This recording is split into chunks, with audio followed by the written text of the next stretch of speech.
De Heer zij met u en met uw geest. Uit het heilig evangelie van onze Heer Jezus Christus, volgens Marcus. Lof zij u, Christus. In die tijd kwam er eens een Melaatse bij Jezus die op zijn knieën viel en hem smeekte: als gij wilt, kunt gij mij reinigen.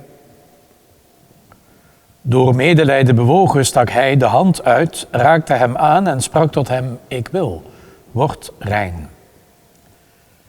Terstond verdween de melaatsheid en was hij gereinigd. Terwijl hij hem wegstuurde, vermaande hij hem met klem: zorg ervoor dat je aan niemand iets zegt, maar ga u laten zien aan de priester en offer voor uw reiniging wat Mozes heeft voorgeschreven, om ze het bewijs te leveren. Eenmaal vertrokken begon de man zijn verhaal overal in het openbaar te vertellen en ruchtbaarheid aan de zaak te geven. Met het gevolg dat Jezus niet meer openlijk in de stad kon komen, maar buiten op eenzame plaatsen verbleef. Toch kwamen de mensen van alle kanten naar hem toe. Zo spreekt de Heer. Wij danken God.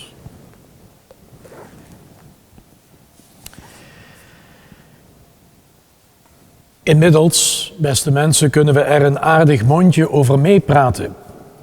Besmettelijke ziekten. Wat afzondering en afstand en quarantaine en isolatie is, dat weten we inmiddels sinds de 1,5 meter samenleving. In het Oude Testament wist men dat ook heel goed. Alleen, ze hadden er natuurlijk de middelen niet voor waarover wij nu beschikken. Dus als je daar getroffen werd door zoiets engs of ergs als melaatsheid, dan was je ten dode opgeschreven. Alleen al vanwege het sociale isolement. Je lag er helemaal uit. Wat kon men anders in het Oude Testament dan die zieken aan hun lot overlaten?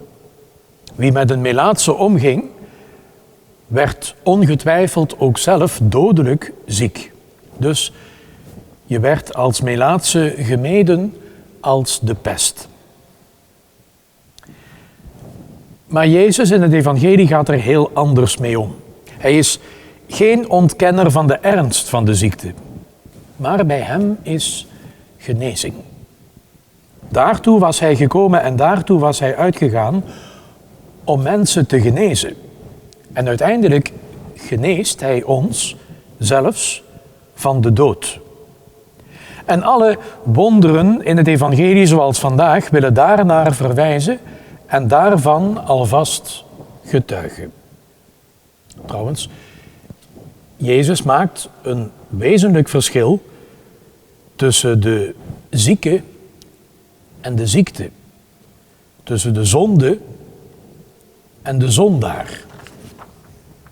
Ziekte en zonde moeten verdwijnen. De mens erachter wordt door hem gered. Wat betekent dat allemaal voor ons ondertussen? Zeker niet iets in de trant van stil maar, wacht maar, alles wordt nieuw. Levend in de verwachting van Gods heil en Jezus leven dat hij ons wilt schenken, zijn we geroepen en bedoeld om heel ons bestaan af te stemmen op zijn evangelie. Heel ons bestaan. Wij doen dat niet graag. Als er wat is, dan proberen we dat op te lossen en de rest vooralsnog te laten voor wat het is.